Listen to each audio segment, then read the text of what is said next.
الحمد لله رب العالمين والعاقبة للمتقين والصلاة والسلام على سيد الأنبياء والمرسلين وعلى آله وأصحابه الطيبين الطاهرين أما بعد فأعوذ بالله من الشيطان الرجيم بسم الله الرحمن الرحيم ولمن خاف مقام ربه جنتان صدق الله العظيم غوث اعظم بمنے بے سرو سامان مددے قبلہ دین مددے کعبہ ایمان مددے بگردہ بے بلا افتاد کشتی ضعیفانو شکستہ رات پشتی بحق کے خواجہ عثمان ہارون مدد کن یا معین الدین چشتی مدد کن یا معین الدین چشتی مدد کن یا معین الدین چشتی الصلاة والسلام علیک یا رسول اللہ الصلاة والسلام علیک یا نبی اللہ الصلاة علیک یا حبیب اللہ وعلى آلك وأصحابك يا نور الله صلى الله تعالى عليك وسلم دل میں ہو یاد تیری گوشے تنہائی ہو دل میں ہو یاد تیری گوشے تنہائی ہو پھر تو خلوت میں عجب انجمن آرائی ہو آستانے پہ تیرے سر ہو اجل آئی ہو آستانے پہ تیرے سر ہو اجل آئی ہو اور اے جانے جہاں تو بھی تماشائی ہو اور اے جانے جہاں کاش آستانے پہ تیرے سر ہو اجل آئی ہو آستانے پہ تیرے سر ہو میری اجل آئی ہو اور اے جانے جہاں تو بھی تماشائی ہو اور آج جو عیب کسی پر نہیں کھلنے دیتے آج جو عیب کسی پر نہیں کھلنے دیتے کب وہ چاہیں گے میری حشر میں رسوائی ہو کب وہ چاہیں گے میری حشر میں رسوائی ہو اور کبھی ایسا نہ ہوا ان کے کرم کے صدقے کبھی ایسا نہ ہوا ان کے کرم کے صدقے ہاتھ کے پھیلنے سے پہلے نہ بھیک آئی ہو ہاتھ کے پھیلنے سے پہلے نہ بھیک آئی ہو اور یہی منظور تھا قدرت کو کہ سایہ نہ بنے یہی منظور تھا قدرت کو کہ سایہ نہ بنے ایسے یکتا کے لیے ایسی ہی یکتائی ہو ایسے یکتا کے لیے ایسی ہی یکتائی ہو آستانے پہ تیرے سر ہو اجل آئی ہو اور اے جانے جہاں تو بھی تماشائی ہو میرے پیارے آقا صلی اللہ تعالی علیہ وسلم کے پیارے دیوانوں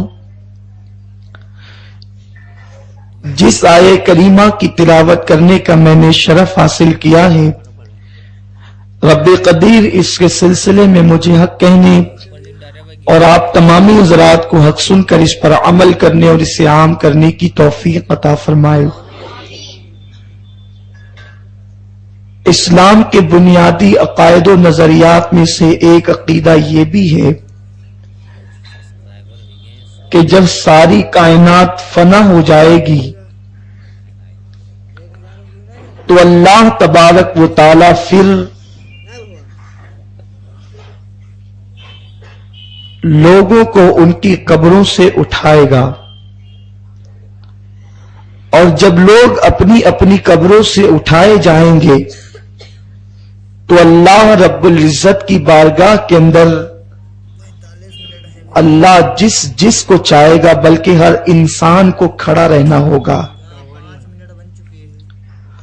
اور اللہ تبارک و تعالیٰ کی بارگاہ کے اندر ہمیں، آپ کو، ہم سب کو کھڑے ہو کر اپنی زندگی کی ایک ایک ساعت کے بارے میں جواب دینا ہوگا، اور وہ ایسا کٹھن منظر ہوگا،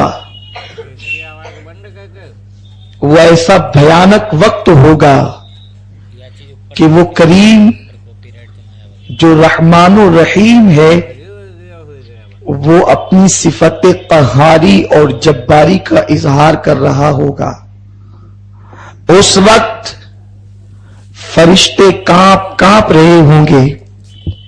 ہمارے آقا سید الانبیاء صلی اللہ علیہ وسلم کے علاوہ دیگر اور نبیوں کی زبان پر بھی نفسی نفسی اذهبوا الی غیری کا جملہ ہوگا، اور وہ بھی اللہ کے خوف سے لرزتے ہوں گے۔ میرے پیارے آقا صلی اللہ تعالی علیہ وسلم کے پیارے دیوانوں، آپ کو کھڑے رہنا ہے، ہم کو کھڑے رہنا ہے، مومن کو کھڑے رہنا ہے، کافر کو کھڑے رہنا ہے، نیک کو کھڑے رہنا ہے، بد کو کھڑے رہنا ہے، اور اللہ تبارک و تعالی کی بارگاہ کے اندر اپنی زندگی کے ایک ایک سیکنڈ کے حوالے سے، ایک ایک لمحے کے حوالے سے رب تبارک و تعالی کی بارگاہ کے اندر جواب دینا ہے۔ آپ مجھے بتائیں، اگر ایک استاد ہمارے سامنے موجود ہو اور ہمارے کسی قہقہے کے حوالے سے وہ پوچھ لے کہ فلاں منزل پر، فلاں مقام پر آپ قہقہا کیوں لگا رہے تھے، آپ چیخ چیخ کر کیوں ہنس رہے تھے، تو شاگرد کے پاس استاد کے اس سوال کا کوئی جواب نہیں ہوتا۔ جب ایک استاد کے سامنے اپنے قہقہے کا جواب ہم پیش نہیں کر سکتے تو اللہ کے سامنے اپنی زندگی کے وہ شب و روز جس کو ہم نے اللہ کی نافرمانی میں گزارا ہے، جس کو اللہ رب العزت کی نافرمانی میں اللہ کے قانون کو توڑ کر کے گزارا ہے، وہ اپنی راتیں جو شبنمی راتیں ہوا کرتی ہے، وہ اپنی راتیں جو ٹھنڈی ٹھنڈی راتیں ہوا کرتی ہے، وہ راتیں جو مومن کے لیے اور کافر کے لیے بلکہ ہر انسان کے لیے لباس کی حیثیت رکھتی ہے، ان راتوں کو ہم نے ضائع کیا ہوگا۔ اللہ تبارک و تعالی کی بارگاہ کے اندر اس کے حوالے سے ہمارے پاس جواب کیا ہوگا؟ میرے پیارے آقا صلی اللہ علیہ وسلم کے پیارے دیوانوں، آج میں میدان محشر کے حوالے سے آپ کی اس فکر کو کچھ حد تک کے دور کرنے کی کوشش کرنے کی سعادت حاصل کروں گا۔ ایک عمل ایسا ہے قرآن مقدس کی روشنی کے اندر، اگر اس عمل کو ہم اپنا لیتے ہیں تو اللہ رب العزت کی بارگاہ میں کھڑے ہونے سے بچ جائیں گے، اللہ کی بارگاہ میں کھڑے ہونے سے محفوظ ہو جائیں گے۔ میرے پیارے آقا صلی اللہ علیہ وسلم کے پیارے دیوانوں، اور اگر اس ضابطے کو ہم نے سینے سے لگا کر اس پر عمل کرنے کی کوشش کی تو انشاءاللہ تبارک و تعالی دنیا ہی کے اندر فرشتوں کی زبانی دو جنتوں کی بشارت حاصل کریں گے۔ میرے پیارے آقا صلی اللہ تعالی علیہ وسلم کے پیارے دیوانوں، آج گناہ ہمیں دعوت دے رہے ہیں، گناہ قدم قدم پر دعوت دے رہے ہیں۔ انٹرنیٹ پر آپ بیٹھیں، اگر کسی عالم کا بیان سننے کے لیے آپ یوٹیوب پر سرچ کریں تو آپ عالم کے خطابات بعد میں آتے ہیں، گندی تصویریں پہلے آتی ہیں، ننگے مناظر پہلے آتے ہیں۔ ایک نوجوان، اب اس کا شدید ترین امتحان ہے کہ وہ عالم کا بیان ڈھونڈنے کے لیے بیٹھا تھا، کسی کتاب کو ڈھونڈنے کے لیے بیٹھا تھا، وہ نعت کی محفل میں شرکت کے لیے بیٹھا تھا، ایسے عالم میں سامنے گندی تصویر آ گئی، اور پھر شیطان اور نفس دونوں مل کر کے اس کو ورگلانے کی کوشش کرتے ہیں۔ انسان عالم کے چہرے کی زیارت کرنے کی بجائے، انسان نعت مصطفیٰ مصطفیٰ کی محفل میں انٹرنیٹ پر شرکت کی بجائے یا اپنے تجارتی معاملات میں آگے بڑھنے کی بجائے اسی میں الجھ کر رہ جاتا ہے، اور ایسا پیچیدہ مرحلہ آتا ہے کہ اس کے پیر اسی میں الجھ جاتے ہیں، اور پھر اللہ اکبر انگلیاں آگے بڑھتی رہتی ہے، بٹن دبتے رہتے ہیں، اور انسان کہاں چلا تھا اور وہ کہاں پہنچ جاتا ہے۔ آج کی اس پرفتن دور میں، آج کے اس عریانیت زدہ دور میں اپنے آپ کو گناہوں سے بچانا بڑا مشکل مرحلہ ہے، مگر لوگوں کو اگر پتا چل جائے کہ گناہوں سے بچنے والے کو اللہ تبارک و تعالیٰ کیا اجر عطا فرمائے گا تو لوگ کبھی گناہ کے قریب سے گزرنے کی کوشش نہیں کریں گے۔ میرے پیارے آقا صلی اللہ تعالی علیہ وسلم کے پیارے دیوانوں، آج انٹرنیٹ ہماری ضرورت بن چکا ہے۔ انٹرنیٹ کے ذریعے سے ہم تجارت کے معاملات میں آگے بڑھ سکتے ہیں، انٹرنیٹ کے ذریعے سے ہم مذہب کے معاملات میں آگے بڑھ سکتے ہیں، انٹرنیٹ کے ذریعے سے ہم دنیا کے معاملات میں بھی آگے بڑھ سکتے ہیں اور مذہب کے معاملات میں بھی آگے بڑھ سکتے ہیں۔ انٹرنیٹ کے ذریعے سے کسی دیہات میں بیٹھ کر کے آپ پوری دنیا کے اندر اپنے مذہب حقہ کی تشہیر کر سکتے ہیں۔ انٹرنیٹ کے ذریعے سے آج کاروبار ہو رہے ہیں، بڑی بڑی کمپنیاں کسی کا چہرہ ایک دوسرا انسان نہیں دیکھتا، مگر لاکھوں اور کروڑوں کے لین دین انٹرنیٹ کے ذریعے سے ہو رہے ہیں۔ ایسے دور کے اندر انٹرنیٹ انسان کی ضرورت بن رہا ہے، مگر اللہ اکبر عریانیت نے اس کو اس طریقے سے اپنے اندر گھیر لیا ہے، اگر 10% منافع اس سے لوگ اٹھاتے ہیں تو 90% گھر تباہ ہو رہے ہیں، 90% گھر برباد ہو رہے ہیں، 90% زندگیاں برباد ہو رہی ہیں، جوانوں کی زندگی پر لگتی چلی جا رہی ہے۔ میرے پیارے آقا صلی اللہ علیہ وسلم کے پیارے دیوانوں، اور جو لوگ انٹرنیٹ پر نہیں بیٹھتے، گندی تصویریں، صابن پر اتنی گندی تصویریں ہیں کہ انسان اس کو ہاتھ میں لیتا ہے اور نفسانی جذبات ابھرنے لگتے ہیں۔ اللہ اکبر، دوائیوں کا معاملہ لے لیجئے، وہاں بھی انسان کی نگاہیں محفوظ نہیں رہتی۔ ایسے پرفتن اور یانیت زدہ ماحول کے اندر اگر انسان کو آج اگر گناہوں سے کوئی چیز بچا سکتی ہے تو دنیا کا کوئی اور مذہب نہیں بلکہ مذہب اسلام بچا سکتا ہے۔ جب انسان کو گناہ دعوت دے رہے ہو،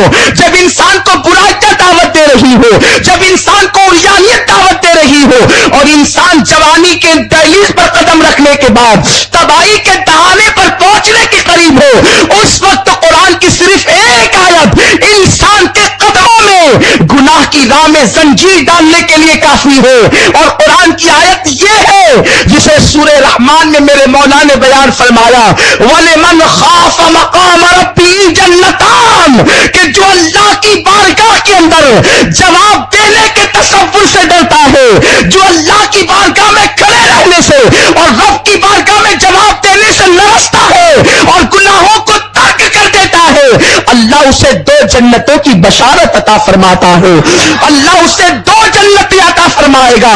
اس کی تفسیر میں حضرت سیدنا مجاہد رضی اللہ تعالیٰ عنہ ارشاد فرماتے ہیں، ایک جنت تو سونے کی ہوگی اور دوسری جنت چاندی کی ہوگی، ان 2 جنتوں کا مالک اللہ اس بندے کو بنائے گا جو گناہوں کی دہلیز پر قدم رکھ کر پھر پلٹ آتا ہو۔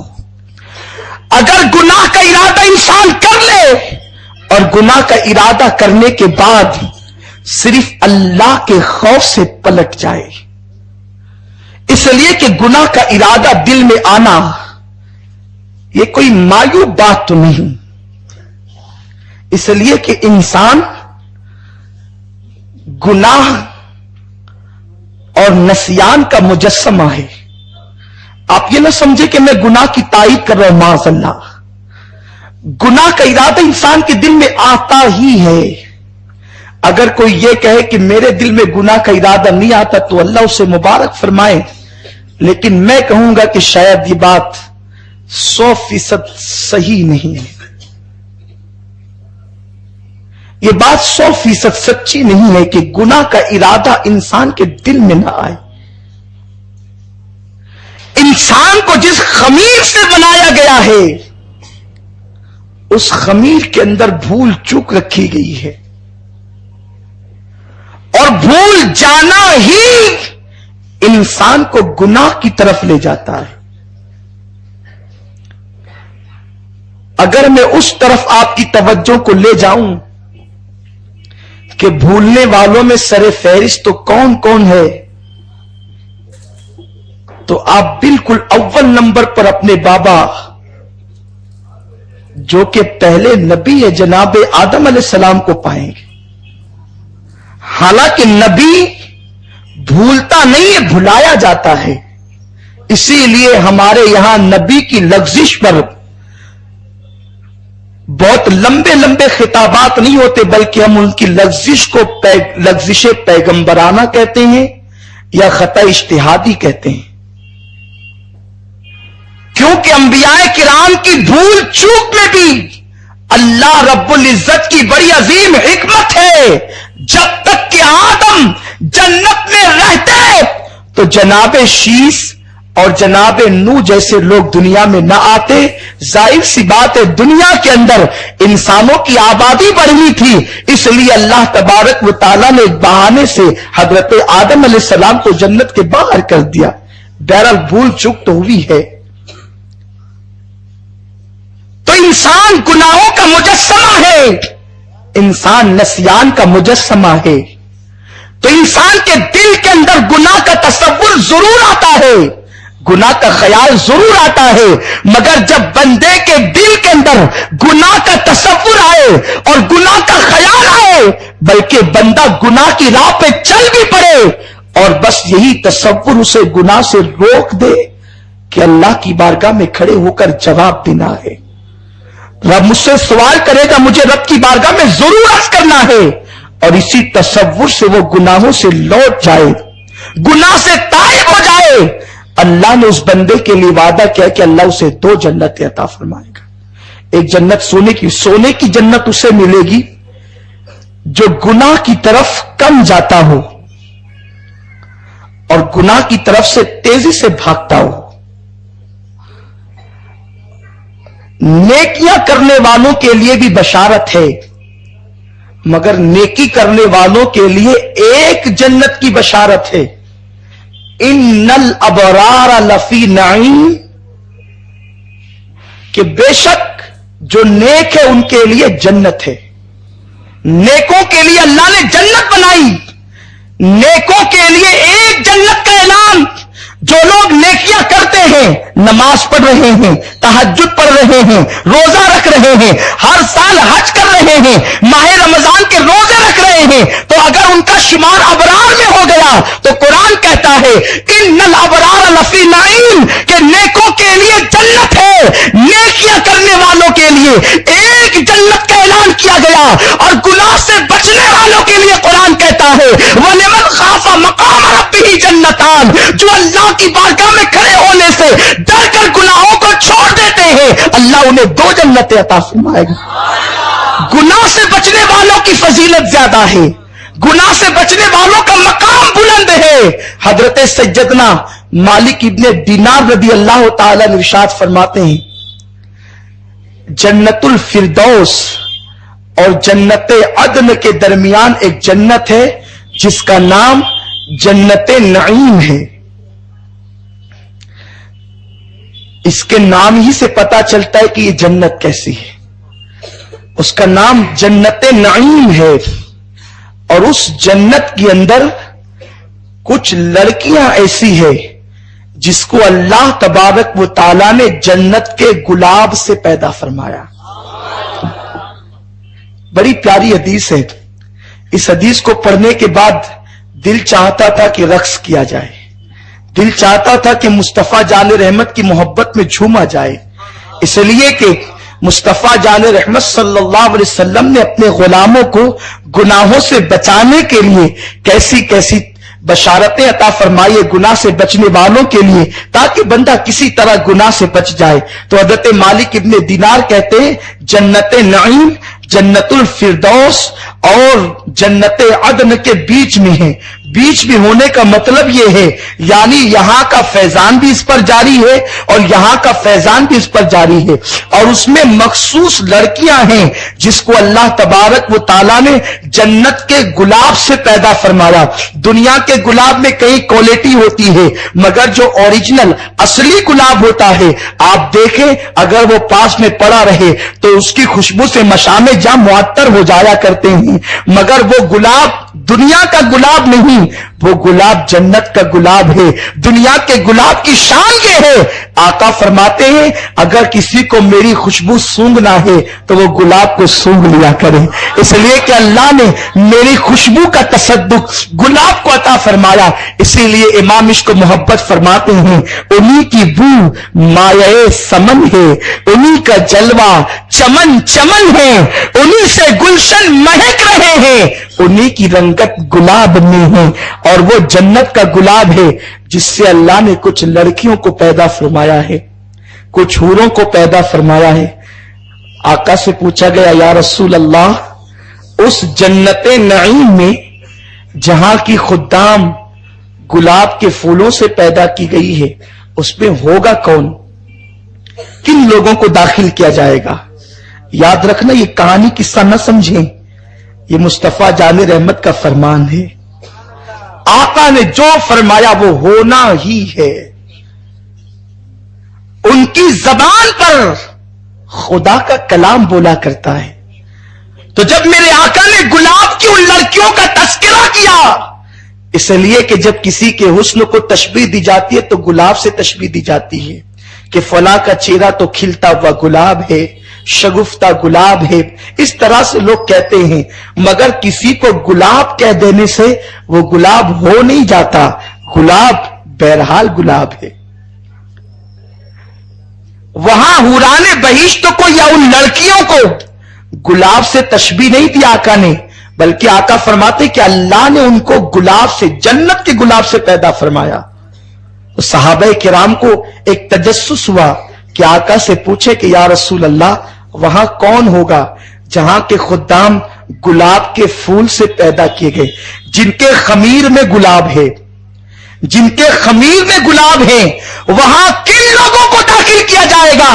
تو اللہ کے پیارے حبیب مصطفیٰ جان رحمت صلی اللہ علیہ وسلم نے فرمایا اس جنت نعیم میں جہاں گلاب سے پیدا ہونے والی لڑکیاں اور حوران بہشت ہے، ان نوجوانوں کو داخل کیا جائے گا جن کو گناہ دعوت دیتے ہیں اور وہ اللہ کے خوف سے اپنے دامن کو گناہ سے بچا لیا کرتے ہیں۔ اللہ ایسے لوگوں کو جنت نعیم عطا فرمائے گا۔ میرے پیارے آقا صلی اللہ علیہ وسلم کے پیارے دیوانوں، جس تصویر سے کوئی بو بھی نہیں آتی اس تصویر سے نگاہوں کو آوارہ کرنے کی بجائے اگر ہم حیا کا پیرا بٹھا لیں، اگر انٹرنیٹ ہماری ضرورت ہی ہو چکی ہے، ہم اس پر فیس بک سے اپنے احباب سے گفتگو کر رہے ہوں یا بات چیت کر رہے ہوں اور ایسے میں اگر سائٹ میں کوئی تصویر آ جائے تو ہم اس کی طرف توجہ کرنے کی بجائے اس آیت کو نگاہوں میں لائیں، وَلِمَنْ خَافَ مَقَامَ رَبِّهِ جَنَّتَانِ، جو اللہ کی بارگاہ میں کھڑے رہنے سے ڈرتے ہیں، اس لیے کہ یہاں جو چاہے آپ دیکھ لیں، یہاں جو چاہے جن چیزوں کا آپ مشاہدہ کر لیں، مگر ایک دن تو اللہ کی بارگاہ میں کھڑے ہونا ہوگا، ایک دن تو رب کی بارگاہ میں کھڑے ہونا ہوگا۔ مسلمانوں بتاؤ اس دن ہم اللہ کی بارگاہ میں کیسے کھڑے رہیں گے؟ پیارے آقا صلی اللہ علیہ وسلم کے پیارے دیوانوں، اس لیے اگر اس دن اللہ رب العزت کے غضب سے بچنا ہے، قہار کے غضب سے بچنا ہے، تو آج گناہوں کو ترک کر دیا جائے، اللہ کی بارگاہ میں کھڑے ہونے کے تصور سے ڈرتے ہوئے، کانپتے ہوئے۔ آج میں آپ کو بتاؤں جو لوگ اللہ سے ڈرتے ہوئے گناہوں کو ترک کر دیتے ہیں ان کا مرتبہ کتنا بلند ہو جاتا ہے، انہیں دنیا میں بخشش کی ضمانت ملتی ہے۔ حضرت سیدنا عبداللہ ابن عمر رضی اللہ تعالیٰ عنہ فرماتے ہیں ایک حدیث مبارکہ ایسی ہے جس کو اللہ کے رسول صلی اللہ علیہ وسلم بہت کثرت سے بیان کرتے تھے، یعنی حضور کو وہ بات اتنی پسند تھی کہ آقا بار بار بیان کرتے تھے، اور جو باتیں حضور کو پسند ہوتی آقا اس کو بہت بیان کرتے، اور جب بیان کرتے جب نیا لطف آتا تو حضرت عبداللہ ابن عمر فرماتے کہ میں نے وہ حدیث پاک حضور سید عالم صلی اللہ علیہ وسلم سے 7 مرتبہ سے زیادہ سنی ہے. انہوں نے خود 7 مرتبہ سے زیادہ سنی. اس لیے اگر کبھی اجتماع کے اندر کوئی بات مبلغین تکرار کے ساتھ بیان کریں، یعنی بار بار بیان کریں، تو اکتایا نہ کریں. اس لیے کہ جو بات دل کو پسند ہو اس کو بار بار بیان کرنا یہ میرے آقا کی سنت ہے. اور ہر مرتبہ وقت الگ ہوتا ہے، ساعت الگ ہوتی ہے. ممکن ہے کبھی قبولیت کی گھڑی آ گئی اور وہ بات قبول ہو گئی اور سب کے دل میں بیٹھ گئی تو اللہ اس پر عمل کی توفیق بھی عطا فرما دیتا ہے. تو حضرت عبداللہ ابن عمر کہتے ہیں میں نے خود 7 مرتبہ سنی آقا صلی اللہ علیہ وسلم سے یہ حدیث پاک. اب وہ حدیث پاک سنیں اور آپ بھی محظوظ ہوں. علامہ ابن جوزی رحمت اللہ تعالی علیہ نے اس کو بیان فرمایا ہے کہ کفل نام کا ایک آدمی تھا اور بنی اسرائیل میں وہ ایسا بے باک اور نڈر تھا کہ کوئی گناہ ہو وہ چھوڑتا ہی نہیں تھا. اس کا کام ہی تھا گناہ کرنا، اس کا کام ہی تھا برائی کرنا، اس کا کام ہی تھا بے حیائی کے اندر ملوث رہنا. ایک دن ایک بہت خوبصورت عورت کے قریب سے اس کا گزر ہوا اور اتفاق سے وہ عورت بیچاری بہت مجبور اور لاچار تھی، یعنی پیسوں کے معاملے میں مجبور تھی. اس کو پیسوں کی ضرورت تھی اور کفل کو پتا چل گیا. وہ بڑا بے باک تھا. اس نے اس عورت کو کہا کہ میں تمہاری ضرورت پوری کر دیتا ہوں. اور اس کے بعد اس زمانے میں تقریباً 60 درہم یا 60 دینار اس نے نکالے اور نکالنے کے بعد اس خوبصورت عورت کو پیش کیا. اور پیش کرنے کے بعد اب اس کے پاس وہ اس حالت میں بیٹھ گیا کہ گویا وہ اس کے ساتھ بدکاری کرے. جیسے اس حالت میں وہ بیٹھا اس عورت کے وجود پر کپ کپی طاری ہو گئی اور اس کا پورا وجود لرزنے لگا. کفل نے پوچھا کیوں کانپ رہی ہو، ڈرنے کی وجہ کیا ہے؟ اس عورت نے کہا آج سے پہلے کبھی میں نے یہ گناہ نہیں کیا تھا مگر آج بہت بڑی مجبوری مجھے یہ گناہ کروا رہی ہے. آخر اللہ کی بارگاہ میں کھڑے ہو کر ان تمام احوال کو تو بیان کرنا ہوگا. جو وقت گزر رہا ہے اور ہم اس میں جو کچھ کریں گے اللہ کی بارگاہ میں پیشی ہوگی تو عرض کرنا ہوگا. بس اتنا سننا تھا. کفل کے دل کے اندر وہ بات اثر کر گئی اور اس نے کہا جو پیسے میں نے تم کو دیے ہیں وہ بھی لے جاؤ. جب تم نے آج سے پہلے گناہ کیا ہی نہیں ہے تو میری خاطر گناہ کیوں کرتی ہو؟ ہم لوگ تو گناہ کرتے ہی رہتے ہیں اور گنہگار ہیں، مگر یاد رکھو اب تم نے گناہ نہیں کیا تو اس گناہ کے اندر تم ملوث نہ ہونا. اور اس کے بعد اس نے اللہ رب العزت کے ڈر سے بس وہ ایک گناہ چھوڑا. ساری زندگی گناہ کرتا رہا، بس ایک گناہ اللہ کے خوف سے چھوڑ دیا. اور اسی رات جب وہ عورت نکل کر اس کے گھر سے گئی اس کو موت آئی. جب وہ مرا تو اس کے دروازے پر خط نور سے لکھا ہوا تھا اللہ نے کفل کی مغفرت فرما دی. حضور سید عالم کو یہ واقعہ اتنا پسند تھا کہ اکثر میرے آقا صحابہ سے اس کو بیان کرتے. اور آپ اندازہ فرمائیں کہ ساری زندگی انسان گناہ کرے، اللہ کے خوف سے ایک مرتبہ گناہ چھوڑ دے تو اللہ اس کے سارے گناہوں کی مغفرت کر دے. زندگی کے اندر کبھی اس بات کو داخل کرو، کچھ منزلیں تو ایسی ہو، کچھ مقامات تو ایسے ہو جب گناہ ہمیں دعوت دے رہے ہو اور صرف اللہ کی خاطر ہم ان گناہوں کو چھوڑ دیں. انشاءاللہ دیکھنا اللہ سے ڈر کر کے ایک گناہ چھوڑ کر دیکھو، دل کو وہ سکون ملے گا کہ کبھی ایسا سکون آپ کو کہیں نہ ملا ہوگا. اللہ کے لیے گناہ چھوڑنا یہ بڑے سکون کی بات ہے.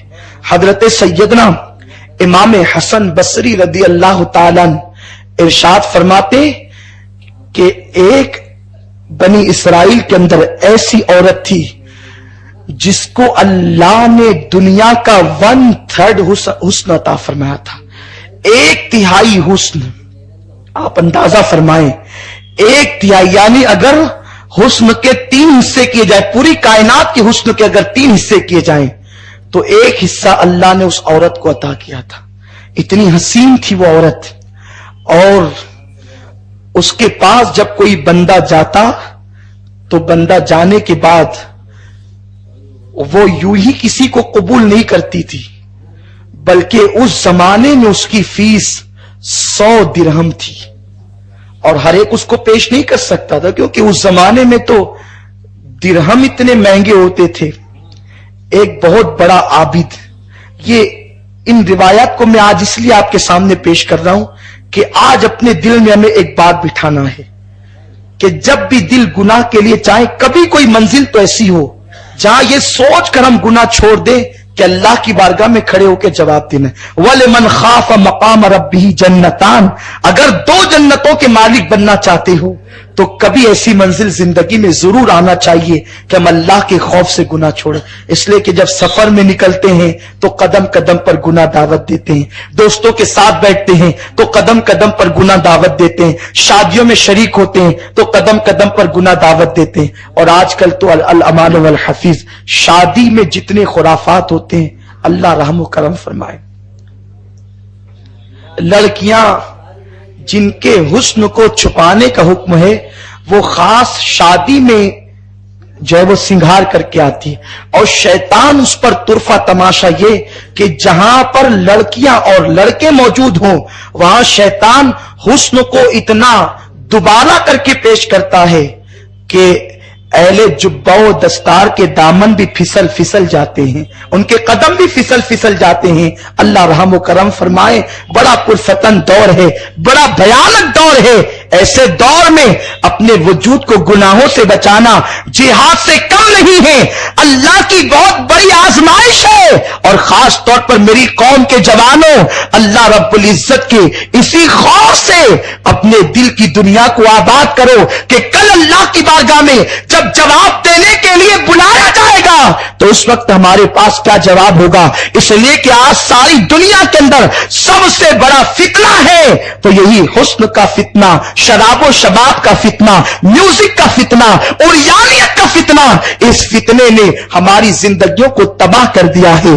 پیارے آقا صلی اللہ علیہ وسلم کے پیارے دیوانوں، اگر چند نوجوان ایسے ہو جائیں جو اللہ کے خوف سے گناہوں کو ترک کرتے جائیں، گناہوں کو چھوڑتے جائیں، تو انشاءاللہ ان کی برکت سے بہت سارے لوگوں کو توبہ کی توفیق مل جاتی ہے. تو بنی اسرائیل میں ایک عابد تھا.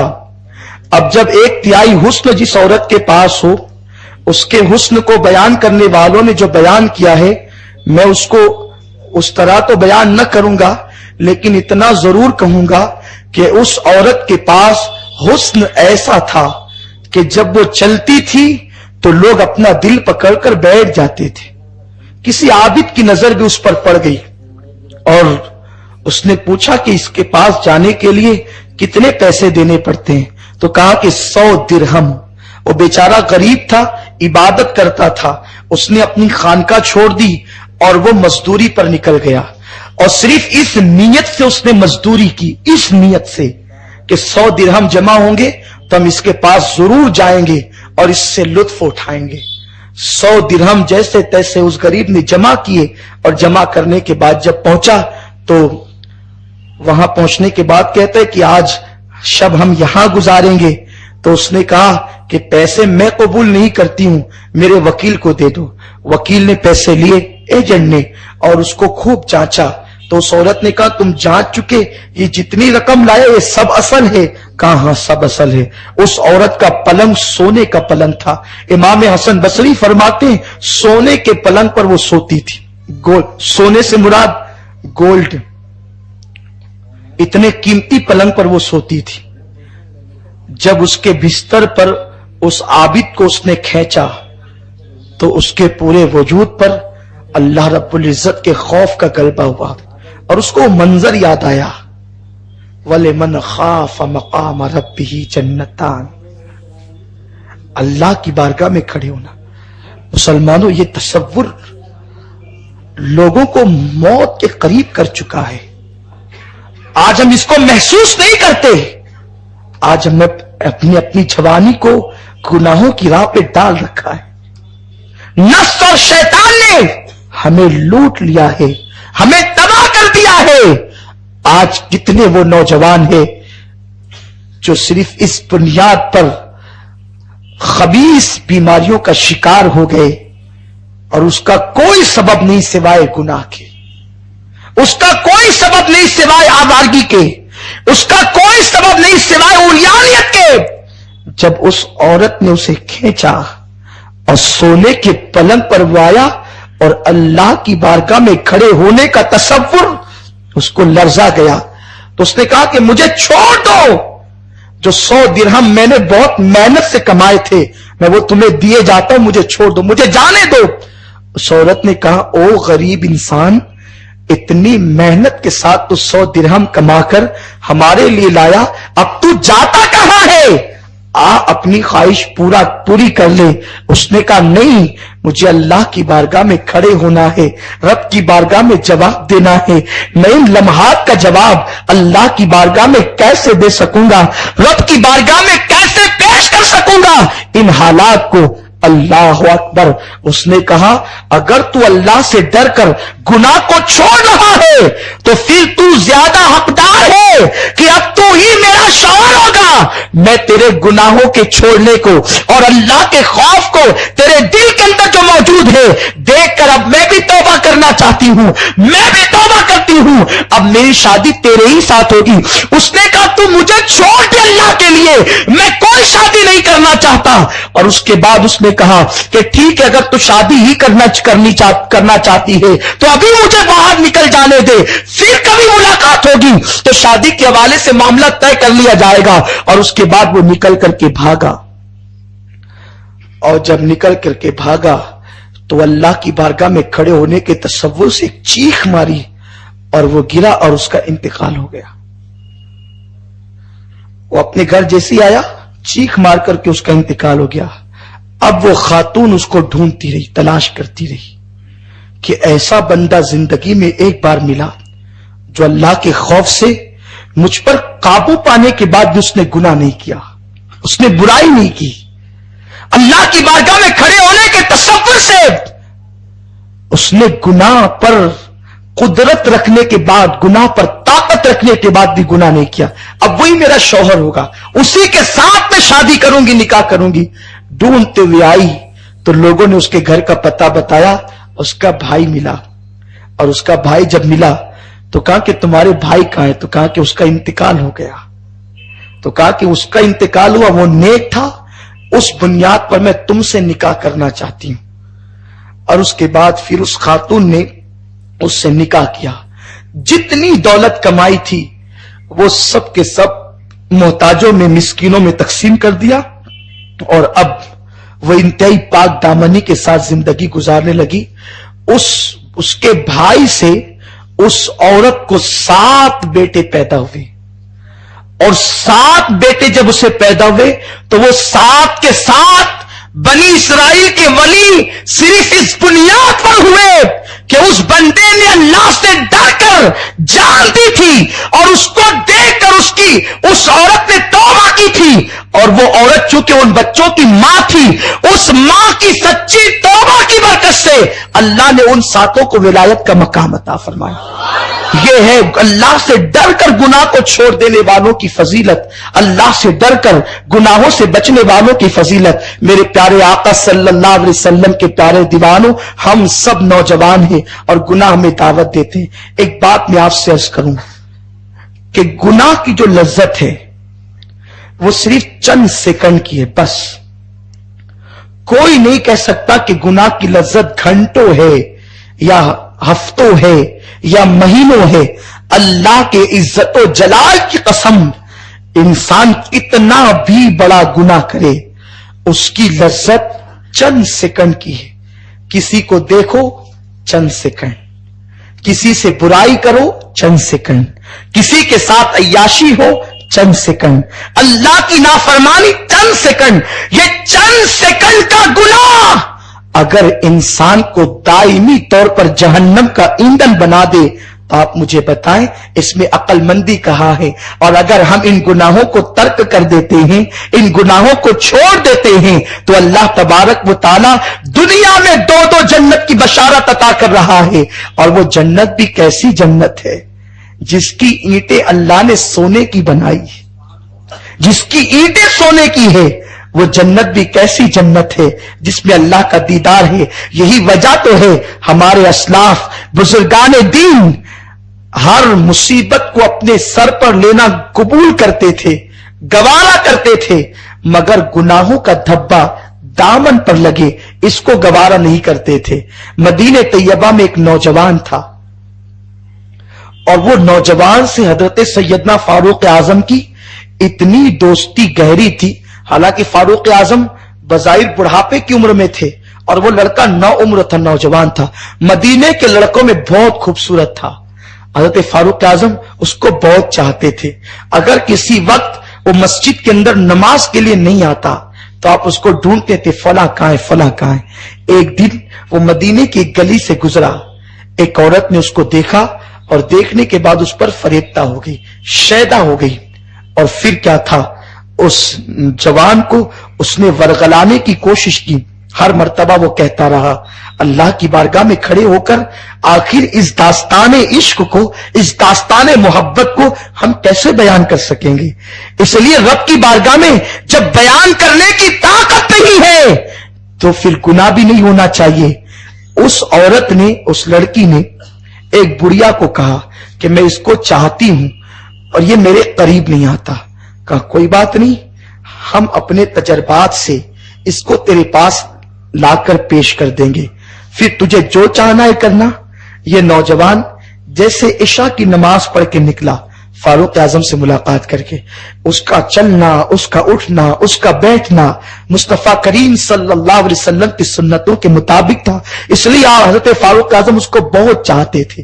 اور یاد رکھیں، شیطان ان نوجوانوں پہ ماتم کرتا ہے جو اپنی جوانی کو پاک دامنی میں اور سنتوں کے ماحول میں گزارتے ہیں۔ شیطان ان نوجوانوں پہ ماتم کرتا ہے، اور رحمان ان نوجوانوں کے حوالے سے فرشتوں پر مباحات فرماتا ہے کہ روئے زمین پر اللہ اپنا عذاب نازل کرنا چاہتا ہے، اپنا عذاب بھیجنا چاہتا ہے لوگوں کے گناہوں کی وجہ سے، مگر نوجوانوں کو دیکھ کر وہ جوان جو پاک دامنی میں اپنی زندگی کو گزارتے ہیں، خالص ان کی وجہ سے اللہ اپنے عذاب کو روک لیا کرتا ہے۔ کروڑوں گنہگاروں سے عذاب اگر رک جاتا ہے تو صرف ان چند پاک دامنوں کی بنیاد پر جو اپنی جوانی کو پاک دامنی میں گزارتے ہیں، سنتوں کے ماحول میں گزارتے ہیں۔ اسی لیے شاید میری ہر دعا کا حصہ ہے کہ اللہ حضور امیر سنی دعوت اسلامی کو عمر خضر عطا فرما۔ اگر یہ تحریک سنی دعوت اسلامی ہمارے ماحول کے اندر قائم نہ ہوتی تو چند پاک دامن جوانوں کا تصور بھی ہم اپنے معاشرے میں کر نہیں سکتے تھے۔ نہ جانے جوان کہاں ہوتے۔ آج الحمدللہ سرکار غوثیت مآب رضی اللہ تعالیٰ عنہ کا بے پناہ کرم ہے کہ سنی دعوت اسلامی دنیا کے طول و عرض میں اپنے بالوں پر کو پھیلا رہی ہے، اور اس تحریک کی برکت سے وہ نوجوان جو عیاشیوں میں اپنی زندگی کو گزارتے تھے، اب دنیا انہیں پاک دامن کی حیثیت سے جانتی اور پہچانتی ہے۔ یہ پاک دامنی کا تصور جو ہمارے ماحول کے اندر قائم ہو رہا ہے، اس میں سنی دعوت اسلامی کا بڑا عظیم رول ہے، اور خاص طور پر ہفتہ واری اجتماعات نے ایک عظیم انقلاب پیدا کیا ہے۔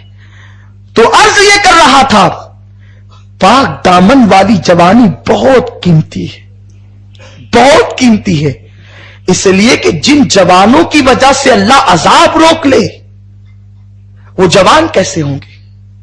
بس ان کا کوئی بڑا کارنامہ نہیں، بس ایک کارنامہ ہے کہ جب بھی گناہ انہیں اپنی طرف بلاتے وَلِمَنْ خَافَ مَقَامَ رَبِّهِ جَنَّتَانِ، وہ اللہ کی بارگاہ میں کھڑے ہونے سے اور جواب دینے سے ڈرنے کے حوالے سے گناہوں کو چھوڑ دیتے ہیں، اس کی طرف نہیں جاتے، اور ان کے دل میں یہ تصور ہے کہ گناہ کی لذت چند سیکنڈ ہے اور اللہ کا عذاب بڑا طویل ہے، بڑا لمبا ہے۔ تو اس بوڑھی عورت نے کہا کہ وہ جوان اگر تیرے دامے فریب میں نہیں آتا تو میں اس کو ورگلاتی ہوں۔ وہ بیچارہ جوان عشاء پڑھ کر کے جب گھر کی طرف جا رہا تھا تو وہ بوڑھی عورت نے کہا، اے جوان، میں بیمار ہوں بیٹے، میرے ہاتھوں میں اتنی طاقت نہیں کہ میں اپنی بکری کا دودھ دو سکوں. اگر تو بڑا نیک انسان ہے، مدینے میں تیرے حسن کے، تیری نیکیوں کے چرچے ہیں، کاش کو تو میری بکری کا دودھ دو دیتا. اس نے کہا کوئی بات نہیں مائی، چلیے میں آپ کی بکری کا دودھ دو دیتا ہوں. وہ بیچارہ اندر گیا تو کوئی بکری نہیں تھی. اس بڑھیا نے کہا بیٹے بیٹھو، میں ابھی بکری ڈھونڈ کر لاتی ہوں. کہ باہر نکلی اور دروازے بند ہو گئے. جب دروازے بند ہوئے تو وہ لڑکی سامنے آئی جو اس نوجوان کو دام فریب میں گرفتار کرنا چاہتی تھی. اس نے کہا کہ آپ کو ایسا کرنا ہوگا. اس نے کہا اللہ کی پناہ، کیا میں ایسا کروں گا؟ اس نے کہا کہ اگر ایسا نہیں کرو گے تو پھر میں چلاؤں گی. اس نے کہا دیکھو، اگر میں گناہ کرتا ہوں اور تم خاموش رہی تو اللہ پکڑے گا، اس کی بارگاہ میں پکڑ ہوگی، اس کی بارگاہ میں جواب دینا ہوگا. میں کیا جواب دوں گا؟ وَلِمَنْ خَافَ مَقَامَ رَبِّهِ جَنَّتَانِ، اللہ کی بارگاہ میں کھڑے ہونا ہوگا. میں کیسے عرض کروں گا کہ میں نے تیرے وجود سے استفادہ کیا تھا، فائدہ اٹھایا تھا. اب تو خاموش بھی رہی، چپ بھی رہی تو اللہ تو دیکھ رہا ہے، اس کو اس کی بارگاہ میں تو بولنا ہی ہوگا. اور میرے پاس زبان میں اتنی طاقت نہیں کہ گناہ کر کے اس کی بارگاہ میں عرض کر سکوں. میں اس سے حیا کرتا ہوں، اس سے شرم کرتا ہوں. بس پھر کہا کہ اگر تو چیخے گی اور مجھے بدنام کرے گی اتنا ہی ہوگا، لوگ ماریں گے، پیٹیں گے، سزا دیں گے، مگر میرا مولا مجھ سے خوش ہوگا، میرا مولا مجھ سے راضی رہے گا. اور پھر اس نے چیخنا شروع کیا، چلانا شروع کیا. مدینہ منورہ میں بہت پاک باز لوگ رہتے تھے، اکثر لوگ پاک باز تھے، مگر آپ دیکھیں کہ حضور کے پردہ فرمانے کے بعد مدینے جیسے شہر میں کتنا بگاڑ پیدا ہوا تھا کہ فاروق اعظم کے زمانے میں بھی ایسی بچیاں پیدا ہو گئی تھی. آپ تصور نہیں کر سکتے. حالات یہ ہے، انسان کس قدر نفس کا غلام بنتا ہے. اس نے جب چیخنا شروع کیا لوگ جمع ہوئے، دروازہ کھولا تو کہا کیوں چیختی ہو؟ تو کہا کہ یہ میرے گھر میں گھس آیا اور میرے ساتھ منہ کالا کرنا چاہتا تھا. لوگ اس کو مارتے پیٹتے رہے. ہماری قوم کا عجیب حال ہے کہ وہ کسی کی اچھائی کبھی نہیں پھیلاتے، برائی پھیلاتے ہیں. اور جو برائی پھیلاتے ہیں وہ کتنی گندگی میں گرے ہوتے ہیں اس کا انہیں احساس نہیں ہوتا. وہ خود غلاظت کے ٹوکرے میں ڈوبے ہو کوئی بات نہیں، اگر کسی سے کوئی غلطی، ایک دو غلطی ہو جائے، اب وہ چاہتے ہیں کہ معاشرے سے اس کو اٹھا کے پھینک دیا جائے. یاد رکھو، تم کسی کے عیب پہ پردے ڈالو گے، اللہ تمہارے عیوب پہ پردے ڈالے. آپ دیکھیں یہاں حال یہ ہے کہ کوئی گھٹنے تک اور کمر تک تو گناہوں میں ڈوبا نہیں ہے، پورے کے پورے گناہوں کے اندر ڈوبے. ایک امام کو کہاں کسی غلطی پر مسجد سے ہٹا دیا گیا، اگر ہم نے کہیں لگا لیا تو طوفان اٹھا رکھا ہے، سر پر طوفان بپا کر رکھا ہے، لگا لیا لگا. ارے مدرسہ پڑھانے ہی تو لگایا، اور پھر وہ بندہ سب کے سامنے توبہ کر چکا ہے. اور اللہ کے رسول کا فرمان ہے التائب من الذنب کمن لا ذنب له، گناہ سے توبہ کرنے والا ایسا ہے جیسے اس نے گناہ کیا ہی نہیں. اگر کوئی امام کوئی گناہ کر کے توبہ کر لے تو کیا اسے قتل کر دو گے؟ اس کی توبہ قبول کرنا یا رد کرنا تمہارے ہاتھ میں ہے. اللہ نے تمہارے ہاتھوں میں قانون دے دیا ہے کہ تم سب جو چاہو کرتے رہو. اور امام ایک چھوٹی سی غلطی کر کے توبہ کر لے، ٹھیک ہے، بڑی غلطی کر کے توبہ کر لے، تو کیا اسے کسی مسجد مدرسے میں جگہ نہ دی جائے؟ بند کرو اپنی عقل کے گھوڑے دوڑانا. اللہ کے بندوں کے ساتھ رحم کرو، اللہ تم پر رحم کرے گا. ورنہ یاد رکھو کس کا دامن کہاں پھنسا ہے بندے نہیں جانتے، اللہ جانتا ہے. تم کسی کو بے نقاب کرو گے، اللہ تمہیں بھی بے پردہ کرے گا. اس وقت تک موت نہ آئے گی جب تک کہ ذلت میں نہ چلے جاؤ. ہم نے جو کیا ہے، امام سے توبہ لے کر کسی مدرسے میں اسے جگہ دیے، یہ شریعت کے عین قانون کے مطابق کیا ہے. اور میری بات ان ننگے دھرنگوں تک پہنچا دو